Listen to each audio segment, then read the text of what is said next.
오늘 로마서 2강 말씀 나누겠습니다. 우리가 복음을 전한다, 전도한다 이러면 믿지 않는 사람에게 예수님을 전하는 것을 주로 생각할 수 있습니다. 그런데 오늘 말씀에 보니까 사도 바울은 로마에 있는 너희에게도 복음을 전하기를 원한다고 하였습니다. 로마에 있는 너희는 우리가 아는 대로 이렇게 예수님을 믿는 사람들이잖아요. 이를 보면 예수님을 믿는 사람에게 복음에 관해 더 깊고 자세한 내용을 전해주는 것도 복음을 전하는 것임을 배울 수 있습니다. 우리가 안 믿는 사람에게 복음을 전하는 것만이 아니라 이번 로마서를 공부하면요, 로마서의 성경 선생이 되어서 예수님을 믿는 사람에게 복음의 더 깊고 자세한 내용을 전해주는 것도 복음을 전하는 것이구나, 새로운 이해를 가지면 좋겠습니다. 지난 주일에 나눈 말씀대로 우리가 주 예수님이 보내시는 자가 되어서 안 믿는 사람이든지 믿는 사람이든지 복음을 전할 수 있으면 좋겠습니다. 지난 SBC의 사례를 통해서 복음을 전하는 데는 삶을 함께 나누고 있는 관계가 필요하다는 것을 배울 수 있었습니다. 우리는 주로 이제 캠퍼스 선교를 통해서 일단은 도전해서 관계성을 맺고 그 다음에 이제 복음을 전할 때도 거기도 이제 관계성이 있어야 되는 거죠. 예찬 형제를 통해서 제가 배웠습니다. 삶을 나누는 친구인 수흥 형제에게 복음을 전했습니다. 너 성경 공부하자고 한 게 아니고 나 성경 공부했는데 이런 게 좋더라. 삶을 나누었습니다. 성경 공부는 내 삶의 일부니까. 보석 형제가 헬스장에서 PT 일을 하며 김형준 형제에게 복음을 전하는 것에서 그랬습니다. 우리 청년팀들이 캠퍼스 현장에서 이렇게 친구들과 어울려 지낼 때 되게 중요한 부분을 차지하는 성경 공부하고 신앙생활을 하는 이것은 내 삶에서 싹 숨겨버리고 그러지 않고 그것도 내 삶의 일부니까 나 지난주에 교회 갔다, 지난주에 성경 공부했는데 이런 게 참 나한테 좀 다가왔다, 이렇게 삶을 나눌 수 있게 되면 좋겠습니다. 그런 복음을 전할 수 있는 어떤 단초가 생기지 않을까. 목자님들이 삶의 현장에서 복음을 전할 수 있게 되면 좋겠습니다. 교회에서 성경 선생이요 목자로서 더 깊은 복음의 진리를 저와 여러분이 함께 전할 수 있으면 좋겠습니다. 오늘 본문 15절에서 사도 바울은 말씀의 제목과 같이 할 수 있는 대로 복음을 전하기를 원한다고 하고 있습니다. 할 수 있는 대로는 할 수 있으면 하고 할 수 없으면 안 한다는 의미가 아니라 원래 원문의 의미는 영어 성경을 보면은 so eager to preach the gospel, 정말 간절히 복음 전하기를 원한다, 이런 뜻입니다. 사도 바울이 이렇게 간절히 복음 전하기를 원하는 이유가 무엇일까요? 바로 앞에서 찾아보면 14절에 나오는 대로 바울 자신이 헬라인이나 야만인이나 지혜 있는 자나 어리석은 자에게 다 내가 빚진 자라는 것에서 알 수 있습니다. 여러분, 빚을 지면 반드시 갚아야 되죠. 안 갚으면 법적으로 엄중한 책임이 따라오잖아요. 사도 바울이 세상 모든 사람에게 빚진 자라고 할 때는 어떤 뜻일까요? 개인적으로 은행이나 누군가에게 돈을 빌리는 경우와 같은 빚진 자일까요? 이런 의미에서 사도 바울이 빚진 자라고 한 것은 말이 안 됩니다. 빚을 지는 또 다른 경우가 있습니다. 누군가가 나에게, 다른 누구에게 사정상 자기가 지금 할 수가 없으니 돈이나 무엇을 맡기면서 이거 꼭 내 대신 전해주세요 하는 경우가 있습니다. 그 부탁대로 그 사람이 맡긴 것을 대상을 찾아가서 전하기 전까지는 내가 이거 전해야 되는데 하고 항상 빚진 자가 되는 거죠. 바울이 말하는 빚진 자는 이런 경우일 것입니다. 예수님께서 죄인 중의 괴수였던 그를 벼락을 내리는 대신에 긍휼히 여기시고 복음으로 구원을 베풀어 주셨습니다. 그는 이때 이 복음을 맡기면서 이방인들에게 전하라고 하셨습니다. 사도 바울은 이로 인해서 복음을 전하는 일에서 빚진 자가 되었습니다.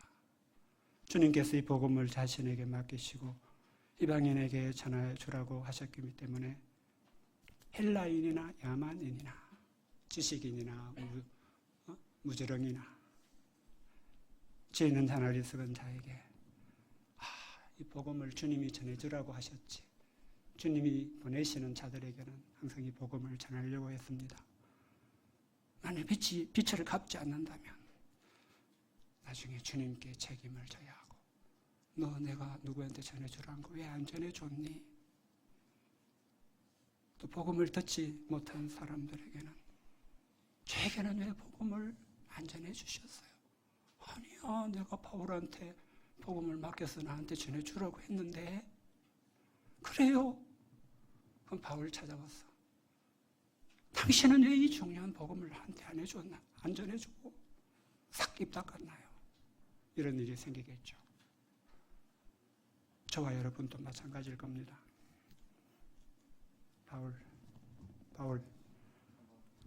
물 좀 갖고 왔네. 물 좀 갖다 주세요. 그대로 들고 오세요. 그대로 병채로 주세요. 네. 제가 금방 입이 말라버립니다. 그건 됐어.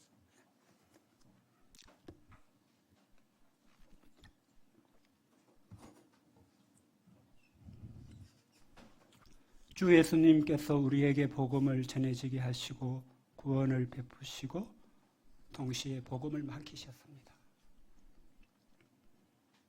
그래서 주께서 보내시는 자에게 전하게 하셨습니다. 저에게는 여러분들이 로마 성도들입니다.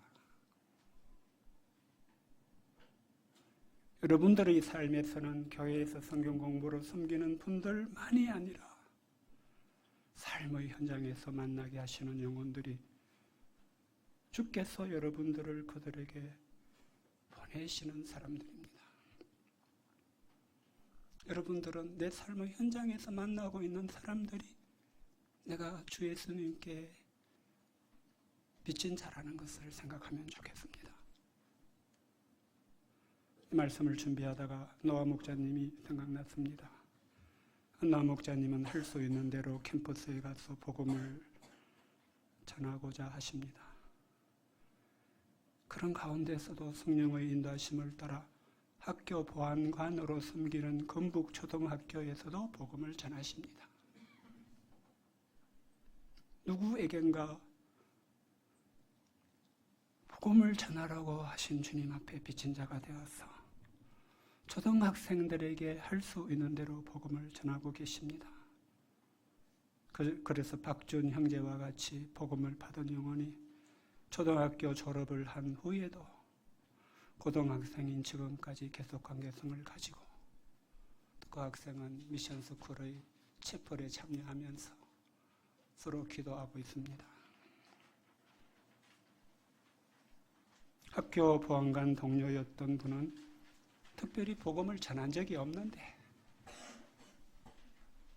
노아 목자님의 믿음의 삶을 보신 것이 기억이 나서 학교 보안관을 마친 후인데도 지지난주에 우리 예배에 오셨습니다. 청년팀들은 청년팀대로 많은 시간 동료 학생들과 우정을 나누는 캠퍼스에서 마음 깊은 곳에는 빚진 자의식을 가지고 복음을 전할 수 있게 되면 좋겠습니다. 목자님들은 캠퍼스에 나아가 믿음의 복음 전도를 할 뿐 아니라 그 많은 시간을 보내는 삶의 현장에서도 빚진 자 인식을 놓지 않고 복음을 전할 수 있게 되면 좋겠습니다. 이때 교회에 가자 이렇게 말할 필요는 없습니다. 성경 공부하자 이렇게 말할 필요는 없습니다. 내가 어제 예배에 갔는데 세상에 나보고 빚진 자래. 나 빚도 없는데. 그게 무슨 말이니? 그냥 삶을 나누면 됩니다. 여러분들에게 경희문 유배부 교회에서 신앙생활 하는 것처럼 삶의 많은 부분을 차지하는 것이 없지 않습니까? 어떤 분은 내 삶이 전부 다 이렇게까지 생각하지 않습니까? 관계성이라는 것은 나를 알리고 상대방을 알고자 할 때 생기는 것입니다. 여러분들이 여러분들의 믿음의 삶, 복음의 삶을 알리고 너는 교회에 다니니? 너는 어떻게 생각하니? 알고자 할 때에 관계성이 생길 수 있을 것입니다. 그러다 보면 어느 날 야 너는 네 그 좋은 성경 공부를 하면서 왜 나한테 성경 공부하라고 안 하니? 너 왜 나한테 한번 교회 가자고 안 하니? 이런 역사가 하나님이 일어나게 하십니다. 그럼 부담스러운 거 아니잖아요. 제가 믿음으로 캠퍼스에 가서 몇 명 피싱했는지 보고해라. 그런 거하고 다르잖아요. 어떤 분들은 그러면 우리 자식이 경희대 가 있는데 외대 가 있는데 성경 공부 좀 해줄 수 있겠니? 이런 일도 일어날 거예요. 하나님의 은혜로 교회가 세워지고 성장해 가는 것입니다.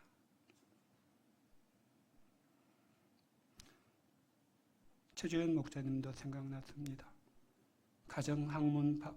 가정방문 학습 지도 일을 하신다고 합니다. 이 일을 하는 중에 만나는 학생 중에 주께서 보내시는 영혼에게 복음을 전하시는 것으로 합니다. 그래서 강형준 형제에게 복음을 전하게 되었고 최수웅 목동이 1대1로 섬기게 되었고 이번 여름 바이블 캠프에 비록 하루지만 고3이라서 참석한 것을 보았습니다. 우리 목자님들께서는 오늘 말씀을 통해서 나의 삶의 현장에서 하나님이 함께 하시는 영혼들에 대해 다시 생각하는 가운데 하나님이 나를 보내신 사람은 아닌가 기도해보는 가운데 복음의 은혜를 어떤 모양으로든지 나누고자 하는 그런 역사들이 새롭게 많이 일어났으면 좋겠습니다. 그러면 사도 바울에게 주께서 맡겨주신 복음은 어떤 것이었기에 그것을 전해주지 못하면 빛을 갚지 못한 사람이 된다면서 그렇게 복음을 전하고자 하였습니까? 세상에서 빛을 지고 빛을 갚지 못하면 두 다리 뻗고 살지 못하잖아요. 대출 만기 기한이 다가오면 얼마나 노심초사하게 됩니까? 압류가 들어오고 채심 주권이 들어오고 신용불량자가 될까봐. 고린도 9장 16절을 보니까 복음을 전할지라도 자랑할 것이 없으면 내가 부득불할 일이라. 만일 복음을 전하지 아니하면 내게 화가 있을 것이로다. 야 바울은 우리가 언행에 빚진 것처럼 복음에 빚진 것을 정말 여겼구나 볼 수 있었습니다. 바울이 왜 이렇게 할까요? 이는 복음이 무엇인지 정말 알게 되었기 때문입니다. 자기에게 있었던 가장 중요한 인생의 문제, 자기 삶의 이슈에 대한 답을 얻었기 때문이었습니다. 주께서 자기를 보내시는 사람들이 어떤 상황에 있는지 알게 되었기 때문이었습니다. 오늘 본문에서는 그것을 세 가지로 이유를 말하고 있습니다. 첫째로 바울은 복음이 하나님의 구원의 능력임을 알게 되었기 때문이었습니다. 16절을 보겠습니다. 누가 읽어줄까? 푸른 초장 여애가 한 목소리로 읽어주면 좋겠습니다. 제일 숫자가 많으니까 힘차게 한번 시작하면 16절 찾아서 읽어주세요. 시작. 내가 복음을 부러워하지 아니하노니 이 복음은 너는 믿는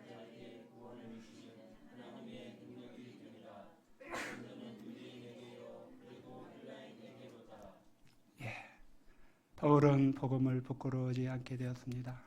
복음은 그 시대에는 입에 담기가 사실 부끄러운 것이었어요. 당시에 보면 로마의 식민지 이스라엘에서 로마에 반역한 죄인으로 몰려 처형당한 청년 예수님을 구원자라고 하는 것이 복음이었어요. 그래서 그 시대 사람들에게 복음은 말도 안 되는 것이었죠. 고린도전서 1장 23절을 보면 복음은 당시 하나님을 믿는 유대인들에게는 거리끼는 것이었고 그 외 이방인들에게는 미련한 것이었습니다. 유대인들은 그리스도라면 다윗과 같은 왕이 와서 왕이 되어 이스라엘을 로마에서 해방하는 그런 대단한 인물이어야 하는데 자기들이 십자가에 못 박아 죽인 예수님이 그리스도라고 하는 것은 정말 마음에 걸림이 돼가지고 받아들여지지 않았습니다. 이방인들은 복음을 말하면 무슨 그런 말도 안 되는 소리 아니야? 이렇게 미련한 어리석은 말로 여겼습니다. 이런 시대 분위기로 인해서 복음을 전한다는 것을 부끄러워하게 될 수도 있습니다. 이 말씀 부분에 항상 제 기억이 납니다. 1985년 여름 수양회에서 제가 예수님을 영접했습니다. 근데 아직 복음의 더 자세한 것은 몰랐습니다. 로마서 수준이 안 됐습니다. 그냥 예수님만 영접한 거죠. 그때 어쨌든 휴학 중에 부산에 있는 큰 누님 집에 살았는데 저는 UBF 부산 센터에 가서 지금 강릉 UBF를 섬기시는 최이상 목사님이 그때 부산 센터 인턴이었는데 그분과 창세기 공부를 하게 되었습니다. 근데 이제 성경 공부하러 가려면 성경을 갖고 가야 되잖아요. 이 성경을 들고 가는 게 너무 부끄러워가지고 우리 매형이 보는 신문지로 성경을 덜덜 사가지고 이렇게 하고 혹시 내가 성경 다니는 것 가지고 다니는 걸 보면 좀 사람들이 어떻게 볼까 싶었어. 제가 이랬던 사람이었습니다. 근데 이제 그의 연말 서울에 올라와서 성탄 연합예배에 참석해서 당시 한국 대표이신 전여한 목사님이 전하는 구유에 누이신 예수님을 이제 말씀을 듣는데 제가 눈물이 났습니다. 아, 내가 믿는 예수님이 이런 분이구나. 그래서 숭의음악당 그 내리막길을 내려오면서 내가 믿음으로 살아야 되겠다 이 생각을 참 하게 됐습니다.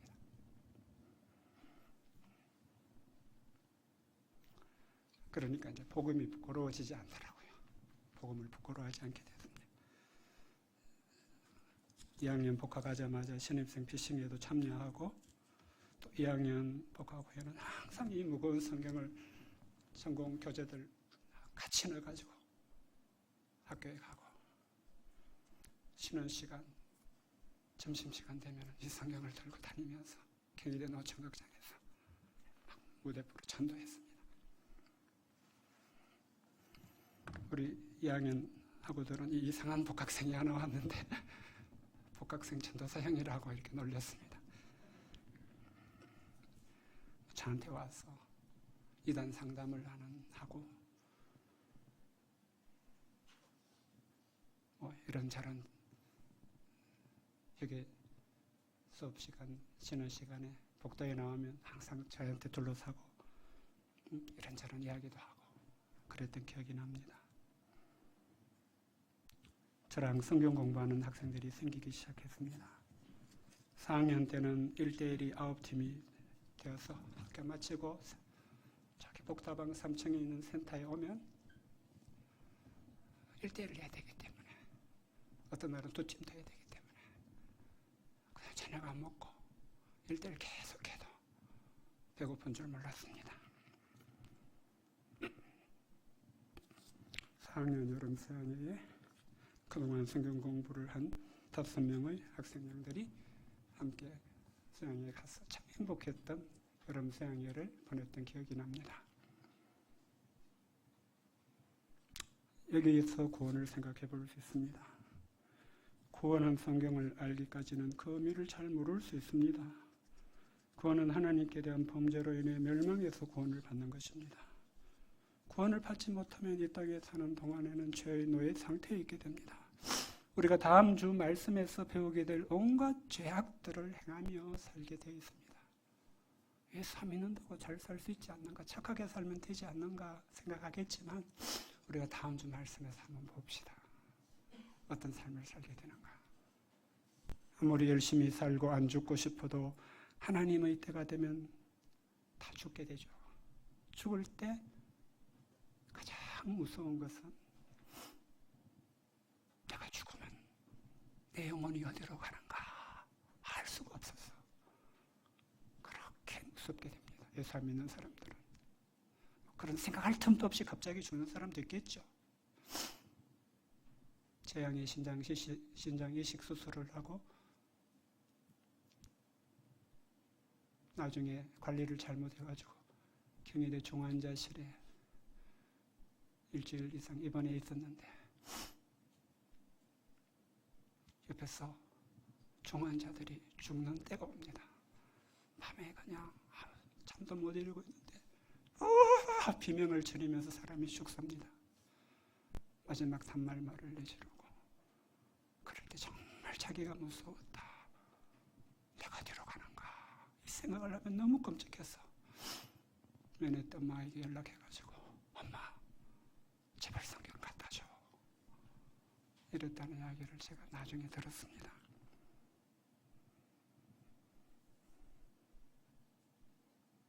죽음을 맞은 후에는 둘째 사망이라는 영원한 지옥의 멸망이 기다립니다. 그러므로 이런 죄로 인한 멸망에서 구원받는 것은 모든 사람에게 가장 중요한 일입니다. 정말 몰라서 그렇지 실상을 알면 간절한 마음으로 구원을 갈망하게 됩니다. 사도행전 66장 30절에 바울을 때리고 옥에 가두었던 빌립보 감옥의 간수도 살아계신 하나님의 역사를 보면서 선생이여 내가 어떻게 하여야 구원을 얻으리까 절규하는 것을 볼 수 있습니다. 사도 바울은 복음이 이런 구원을 주시는 하나님의 능력임을 알게 되었습니다. 그는 유대인으로서 우리가 지난주에 보았듯이 바리새인의 방식으로 구원을 얻고자 했습니다. 그는 율법의 모든 것을 다 지킴으로 구원을 얻고자 했습니다. 이 땅에서 뭔가 옳은 일을 하고 뭔가 업적을 쌓아서 그 공로로 구원을 얻고자 한 것입니다. 자기 힘으로. 그러나 하나님 앞에서 문제는 항상 구원의 확신을 가질 수 없는 것이었습니다. 자기의 숨은 죄를 하나님이 심판하신다면 자신은 도저히 구원을 얻을 수 없을 것을 알기에 율법을 지키려고 노력하면 할수록 지키지 못한 율법 때문에 영혼의 고통을 겪었습니다. 종교개혁자 마르틴 루터도 감리교의 창시자 요한 웨슬리도 마찬가지였습니다. 그런데 사도 바울은 자신을 찾아오신 부활하신 예수님을 만나게 되었습니다. 이 예수님이 십자가에 분명히 못 박혀 죽었는데 부활이 거짓이 아니고 진짜라는 사실 앞에 섰습니다. 그런데 예수님의 십자가 죽음의 의미를 성경을 기초로 다시 배우게 되었습니다. 이를 통해 예수님이 십자가에 죽으신 것이 자기 죄로 인한 자기가 당할 모든 죄를 대신 당하시고 죽으신 것임을 알게 되었습니다. 그러나 하나님이 오직 이 예수님을 믿는 것을 구원의 길로 정하시고 주셨음을 알게 되었습니다. 다시 말해 바울은 복음은 하나님의 구원의 능력이 됨을 확신하게 되었습니다. 바울은 이 엄청난 진리를 알게 되면서 예수님을 믿었고 구원의 은혜와 기쁨을 충만히 누리게 되었습니다. 사도행전 9장 20절부터 22절에 보면 그는 예수님을 믿은 이후 즉시로 각 회당에서 예수가 하나님의 아들이심을 전파했습니다. 사람들이 그를 보고 놀라서 저자는 예수의 이름을 부르는 자들을 멸하려고 하던 자가 아니냐 하면 오히려 더 힘을 얻어서 예수를 그리스도라고 정언했다고 합니다. 바울은 이렇게 복음이 하나님의 구원의 능력이 되는 것은 유대인이나 헬라인이나 마찬가지임을 알게 되었습니다. 율법이 있고 율법을 지키고자 하는 유대인이나 아예 율법이 없는 헬라인 곧 이방인이나 구원을 얻는 길은 똑같구나. 복음을 듣고 받아들이는 길, 오직 주 예수 그리스도를 믿는 길뿐이구나 알게 되었습니다. 사도행전 4장 12절에서 다른 이로서는 구원을 받을 수 없나니 천하 사람 중에 구원을 받을 만한 다른 이름을 우리에게 주신 일이 없음이라 한 대로였습니다. 그러니까 바울은 복음을 부끄러워하지 않을 수 있었습니다. 언제나 자랑스럽게 꺼내놓고 사람들에게 전하게 되었습니다. 우리는 언제 복음을 받았습니까? 몇 년이 되셨습니까? 우리는 복음에 대해 어떻습니까? 하나님이 내 삶의 현장에서 만나는 사람들 앞에서 나는 복음을 어떻게 여깁니까? 신문지에 돌돌 싸서 감춰놓고 있지는 않으십니까? 내 말과 내 성품과 내 인격이 도저히 이 사람에게 복음이 있는가를 알지 못하도록 숨겨놓고 있지는 않습니까? 우리가 이 시대에서도 복음을 부끄러워하지 않는 사람일 수 있기를 간절히 기도합니다.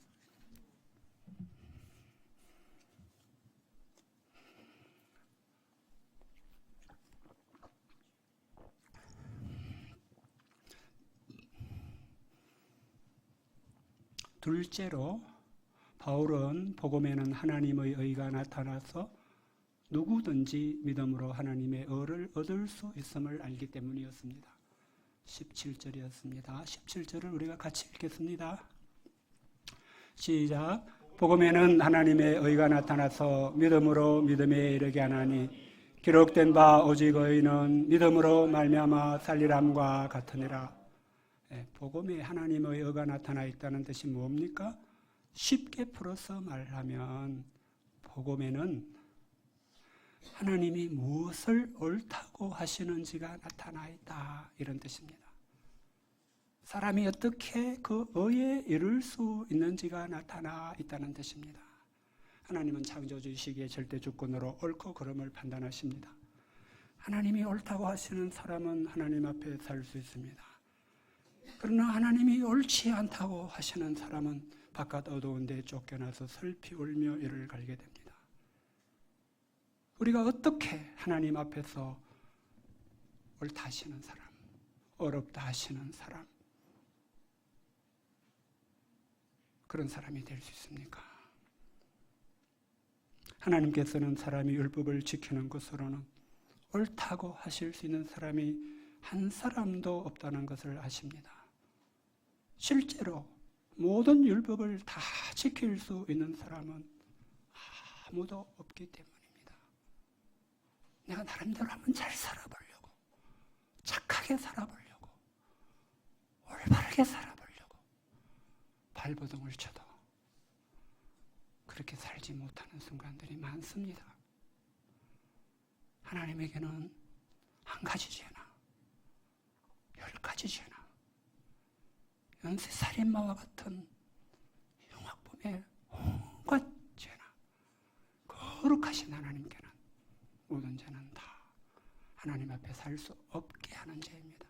하나님, 제가 작아서 좀 봐주시고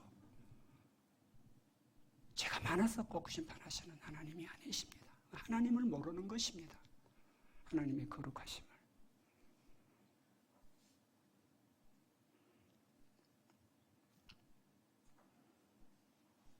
그래서 하나님은 율법을 통해서는 사람이 하나님 앞에 설 수 없는 죄인이라는 것을 깨닫게 하시는 일을 하셨습니다.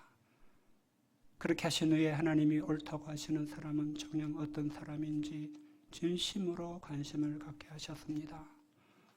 이를 통해 사도행전 2장 37절의 유대인들처럼 마음에 질려서 형제들아,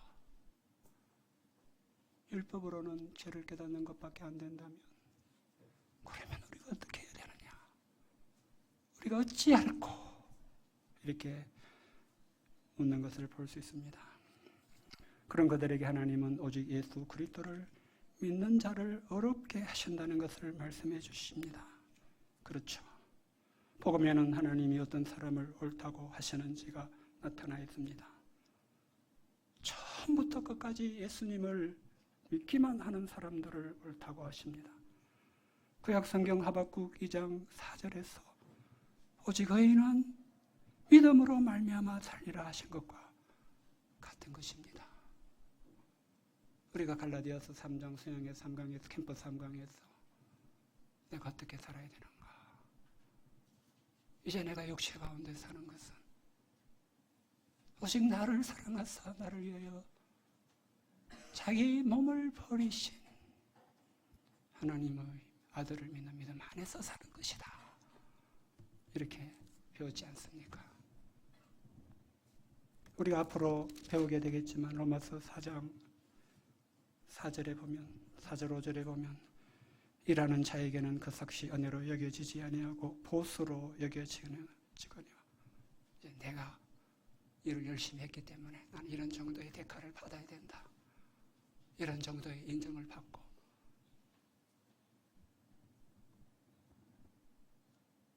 그렇게 생각하게 되잖아요. 은혜라고 생각하지 않잖아요. 근데 일을 아니할지라도 일한 게 없어. 생각해보면 죄를 너무 많이 지은 것 같아. 그래도 일을 아니할지라도 경건하지 않은 사람을 어렵다 하시는 일을 믿는 사람에게는 그의 믿음을 어로 여기신다. 그 사람은 하나님 앞에 살 수 있는 옳은 사람이다. 이렇게 해주세요. 왜일까요? 하나님 아들 예수님이 하신 일이 너무 컸어. 내가 일 못한 거, 내가 죄 지은 거 이거 다 예수님이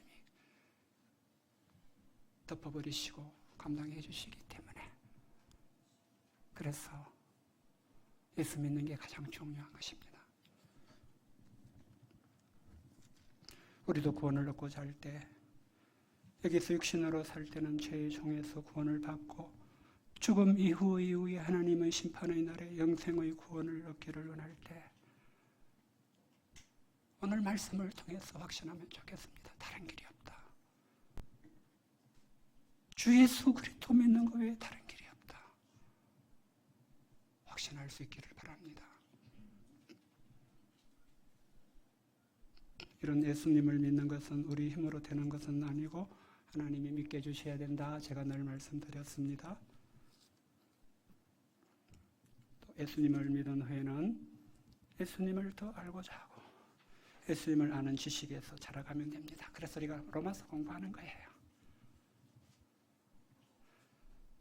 우리가 로마서 공부를 하면서 여기 현수막에서처럼 하나님이 주시는 선물이니까 신령한 선물, 하나님의 선물이죠. 신령한 선물을 많이 받았어. 복음이 말하는 더 자세한 내용을 아는 은혜를 많이 받았어.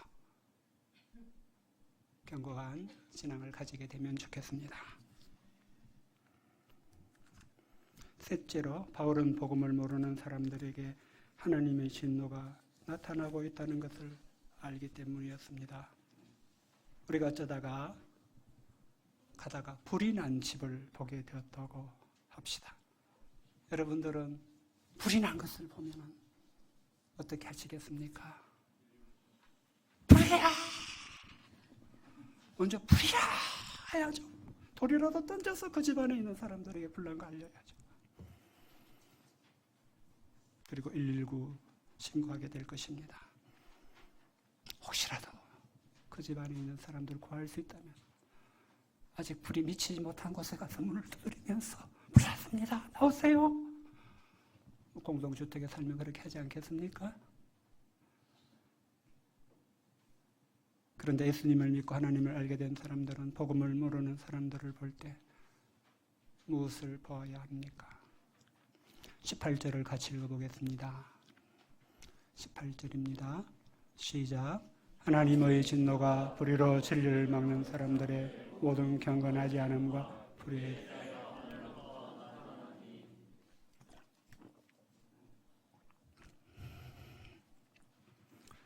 우리 하나님의 말씀을 통해서 하나님의 진노를 알게 된다면 하나님의 그런 진노가 불의로 진리를 막는 사람들의 모든 경건하지 않음과 불의에 대하여 하늘로부터 나타나고 있음을 볼 수 있게 됩니다. 사실 볼 수 있어야 되죠. 불의로 진리를 막는다는 것은 하나님이 창조하신 세상에 살면서 그것을 인정하지 않는 모든 사람들을 말합니다.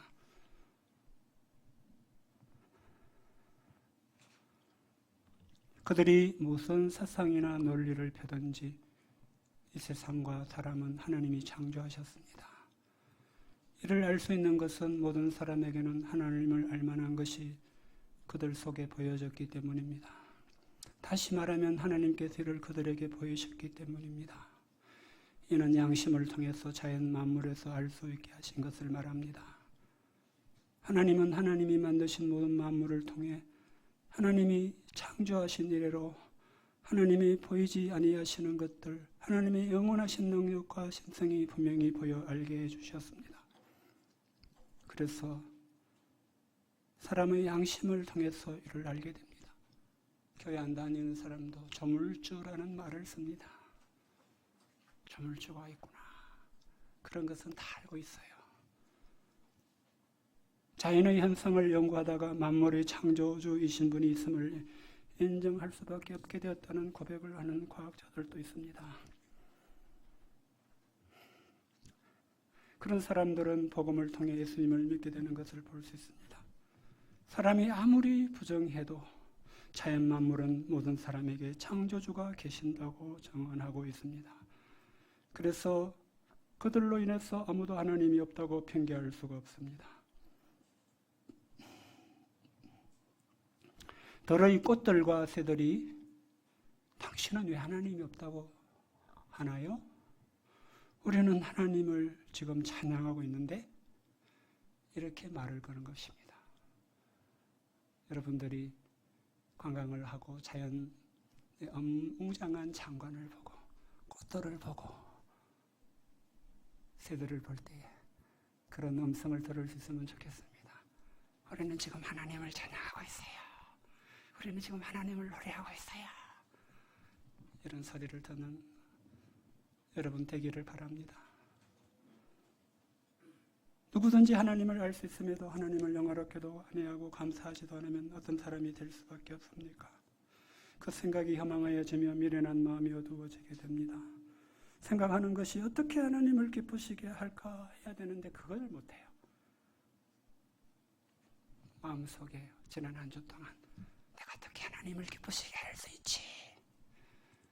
이 생각을 온통 사로잡혀 있으셨습니까? 회개하세요. 아니었으면 그래야 되는구나 배우세요. 하나님이 없으면 그렇게 못해요. 온갖 쓸데없는 생각만 끝없이 하게 됩니다. 이런 사람의 마음은 점점 무감각해지고 어두워지게 됩니다. 자기는 그 이유를 몰라요. 왜 내가 이렇게 생각이 복잡하고 내 이렇게 마음이 어두운지 몰라요. 언제 알게 됩니까? 예수 믿는 사람을 만나야 알게 됩니다.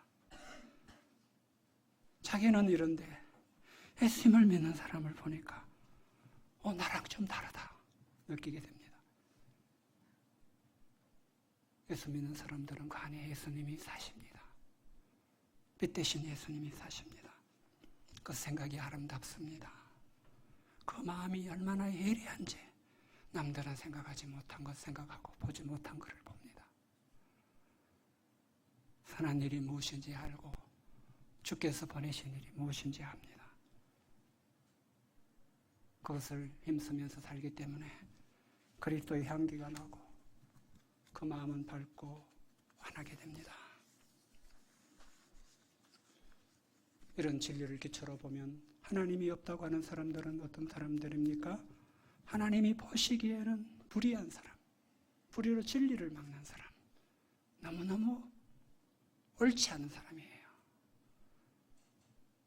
우리가 예를 들어서 나는 부모가 없다고 하는 사람을 만나면 그 사람이 옳은 사람이라고 할 수 있겠습니까? 아무리 화가 나도 그렇지. 부모가 없다고 하는 사람이 어디 있습니까? 하나님이 없다고 하는 것이야말로 사람으로서는 가장 옳지 않은 짓을 하는 거예요. 대놓고 우리가 안 믿는 사람한테 이렇게 말하지는 못하지만 그 전에 먼저 삶을 나누어야 되기 때문에 이런 사람들이 드러내는 것은 경건하지 않음이라고 한 대로 하나님을 대적하는 것을 드러냅니다. 또 불의를 행합니다. 다음 주에 나오는 본문에서 말하는 것이 이제 그 불의들을 열거하는 것입니다. 물론 사람들은 하나님이 없는 관점에서 세상을 봅니다. 그런 세계관을 가지고 있죠. 나름대로 자기 인생을 잘 살고 있는 것으로 보입니다. 어떤 사람들은 정말 부러울 정도로 돈도 많고 능력도 많고 세상에서 될 것들을 다 얻고 정말 잘 살고 있네 이렇게 보이기도 하지요. 그래도 그들이 모르고 있는 것이 있습니다. 하나님의 진노가 하늘로부터 그들에게 나타나고 있는 것입니다.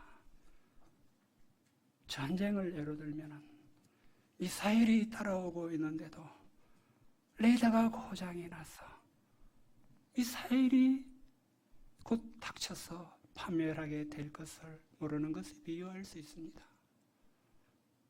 하늘로부터 나타나는 하나님의 진노는 그 어떤 누구도 피할 수 없는 진노라는 뜻입니다.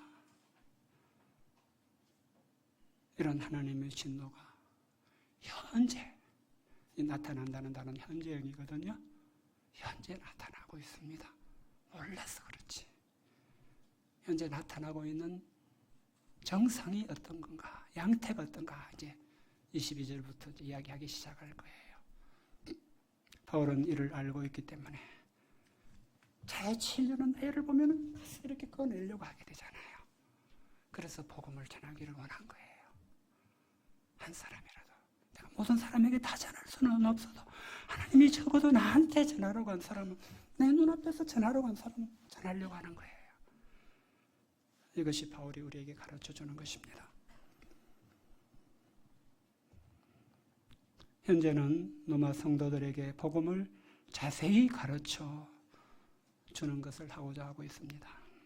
그들을 경고케 하면은 그들이 오늘 제 메시지를 듣는 여러분들처럼 생각이 깨달음이 와서 바뀌어서 나는 하나님이 보내신 자구나.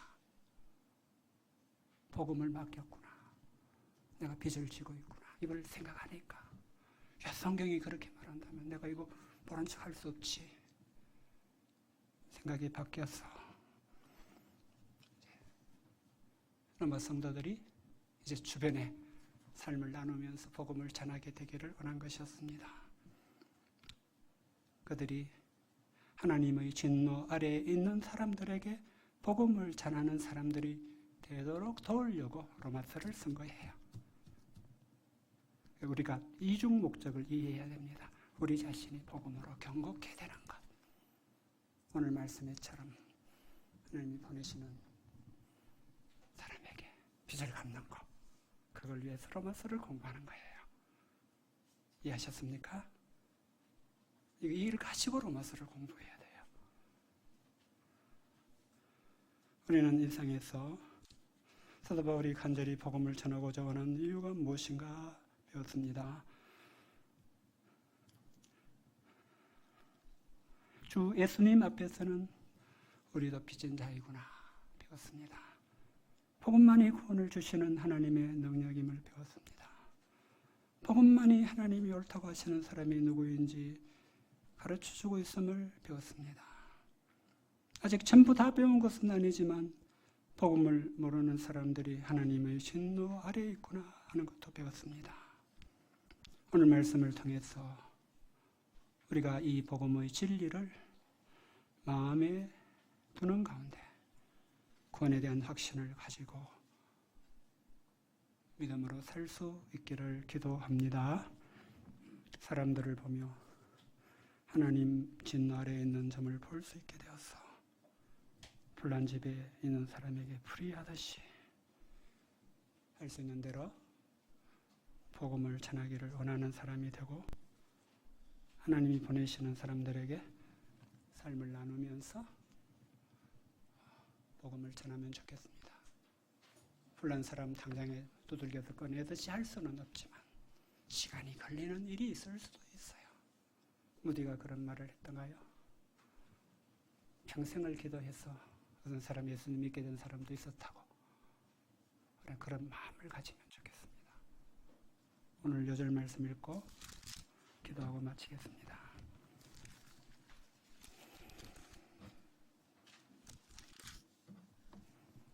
15절입니다. 시작. 그러므로 나는 할 수 있는 대로 로마에 있는 너희에게도 복음 전하기를 원하노라. 하나님 아버지, 우리에게 로마서 공부를 허락해 주시고 오늘은 복음을 전한다는 것이 무엇인지 배우는 시간 주셔서 감사합니다. 주께서 주시는 이 말씀이 경림문 모든 식구들에게 은혜의 말씀이 되게 하시고 말씀 위에 단단히 서게 되는 말씀이 되도록 축복해 주시기를 간절히 기도합니다. 예수님 이름으로 기도했습니다. 아멘.